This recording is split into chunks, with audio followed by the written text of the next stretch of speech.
안녕하세요. 풋볼 포레스트입니다. 대한축구협회에서는 무려 1년이라는 긴 시간 동안 U23 대표팀 감독을 선임하지 않고 시간을 그냥 버리는 그야말로 막장 행정을 보여줬고, 무려 1년이 지난 뒤에야 뒤늦게 선임된 이민성 감독은 중국에게도 참패를 당하는 등 치욕적인 경기력으로 좋지 못한 행보를 보였었는데, 대한민국 대표팀은 바로 오늘 2026 AFC U23 아시안컵을 통해 이민성 감독 체제에서 처음으로 공식 대회 첫 경기에 나섰고, 사실 만족스러운 경기 내용을 보이지는 못하면서 이번 대회 첫 경기를 아쉽게 마무리했습니다. 일단 우리나라 U23 대표팀은 2024 AFC U23 아시안컵에서 황선홍 감독이 올림픽 본선 무대 진출을 위한 도전을 시작했었는데요. 하지만 우리나라 대표팀은 8강전에서 신태용 감독의 인도네시아 대표팀에게 2대2 무승부 후 승부차기 끝에 패배를 당했고, 10회 연속 올림픽 진출 무산이라는 정말 충격적인 결과를 받고야 말았는데요. 우리나라 대표팀은 황선홍 감독 체제에서 결과도 안 좋았지만 경기력도 안 좋았었기 때문에 황선홍 감독은 U23 대표팀의 지휘봉을 내려놓게 되는데,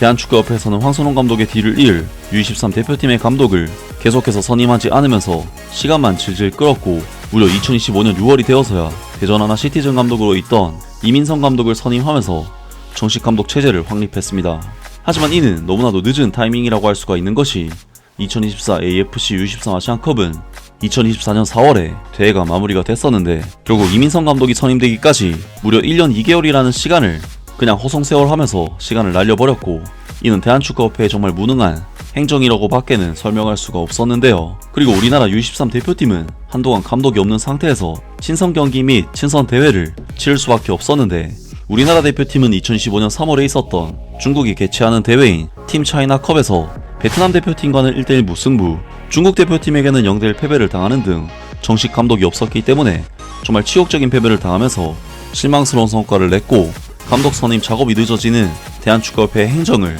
비난하지 않을 수가 없는 결과였는데요. 아무튼 우리나라 대표팀은 뒤늦게 이민성 감독을 선임을 하면서 정식 감독 체제에서 행보를 시작했지만, 6월에 있었던 호주 대표팀과의 두 차례 친선 경기에서는 두 경기 모두 홈에서 치렀음에도 1차전은 0대0 무승부, 2차전은 0대2 패배를 당하면서 실망스러운 성적을 기록했습니다. 그리고 이민성 감독이 이끄는 대한민국 U23 대표팀은 10월 A매치 기간에 사우디아라비아 대표팀과 원정 경기를 치르게 됐었는데, 사우디아라비아 U23 대표팀의 경우 지난 U23 아시안컵에서 8강에 머무르면서 올림픽 본선에 오르지 못했을 정도로 아시아에서도 크게 강팀으로 볼 수는 없는 팀이지만, 우리 대표팀은 사우디 대표팀에게 그야말로 역대급으로 털려버리면서 대량 실점을 내줬고, 실점 장면 하나하나도 정말 눈뜨고 보기 힘들 정도로 취약한 모습들을 보이면서 무려 0대4라는 정말 어처구니 없는 큰 점수차로 참패를 당하고 말았습니다. 그리고 우리나라 대표팀은 11월에 있었던 중국 판다컵에서는 중국 대표팀에게 무기력하게 허물어치면서 0대2로 충격적인 패배를 당해버렸고, 우리 대표팀은 이민성 감독 체제에서 그야말로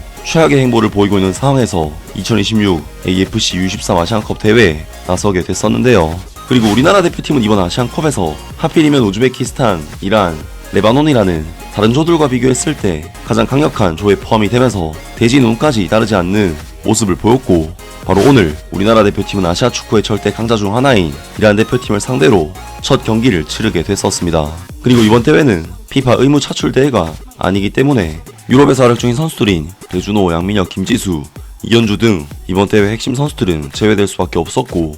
이민성 감독은 그동안 자신이 주축으로 활용했던 선수들과 일부 해외파 선수들을 추가해서 현재 내놓을 수 있는 최선의 라인업으로 이란 대표팀을 상대했는데요. 그리고 이번 경기에서 우리나라 대표팀은 이란 대표팀을 상대로 객관적인 팀 전력상 확실히 우세함을 가져갈 수 없는 매치업이다 보니 기본적인 체력과 체격, 그리고 압박에 있어서 전반적으로 밀리는 경기력을 보이면서 상당히 고전을 했는데,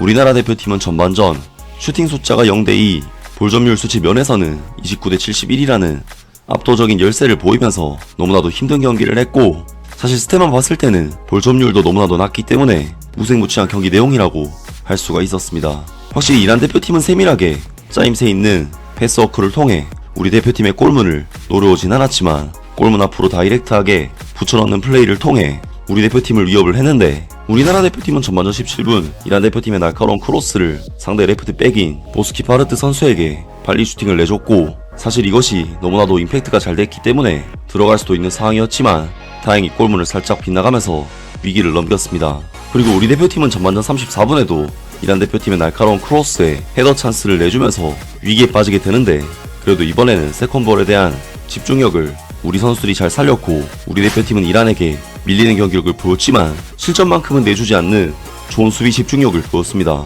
그리고 우리 대표팀은 전반적으로 이란 대표팀의 공격에 계속해서 위축된 경기력을 보였지만 한 번씩 전방에서 압박을 통해 위협적인 찬스를 만들어내기도 했는데 전반전 4분 우리나라 대표팀은 순간적으로 상대 골키퍼에게 압박을 가하면서 볼을 뺏어냈지만 강상효 선수가 수비수를 제쳐낸 뒤 시도한 크로스가 아쉽게도 골키퍼에게 막히면서 찬스가 무산이 됐고 전반전 18분에는 김태원 선수가 박스 안에서 환상적인 턴 동작으로 이란 수비진을 제껴낸 뒤 골문 구석으로 정확하게 슈팅을 꽂아 넣었지만 아쉽게도 VAR 리뷰 결과 옵사이드로 취소가 되면서 우리 대표팀은 결정적인 찬스를 놓쳐버리고 말았습니다. 그리고 우리 대표팀은 전반전 23분에도 김태원 선수가 이란의 압박을 벗겨낸 뒤 김도현 선수와 2대1 패스로 공간을 창출하는 등 우리 대표팀은 전반적인 경기력은 이란에게 밀렸지만 단발적으로는 이란보다 더 좋은 장면들을 만들어내기도 하면서 전반전을 0대0의 스코어로 마쳤습니다. 결국 이번 경기 전반전 우리 대표팀의 경기력은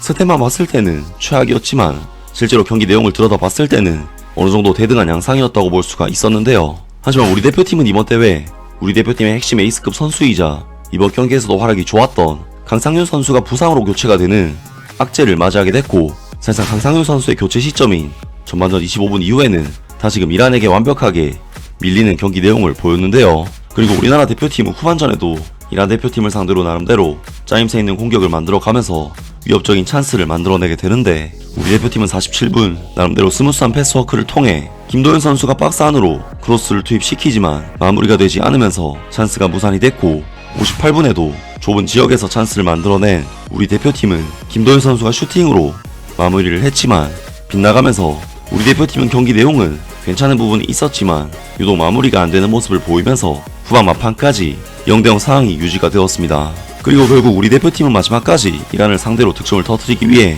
공격에 나섰지만 결국에는 실패를 했고 이번 경기는 결국 0대0 무승부로 마무리가 되면서 다소 답답한 내용과 함께 애매한 결과를 얻고 말았는데요. 물론 이란이라는 강적을 상대로 이 정도 했으면 나쁘지 않은 경기를 했다는 생각은 들지만 확실히 이번 경기 또한 이민성 감독 체제에서 대회 준비 기간 자체가 짧았다는 것이 느껴지는 경기였는데요. 정말 한국 축구는 최근 여러 국제 무대에서의 성과가 너무나도 좋지 못한 아쉬운 행보를 보이고 있는데 이 모든 것은 결국 대한축구협회의 직간접적인 영향에서 비롯된 정말 최악의 결과였습니다. 아무튼 이번 영상은 여기까지고요. 저는 다음 영상으로 바로 찾아뵙겠습니다.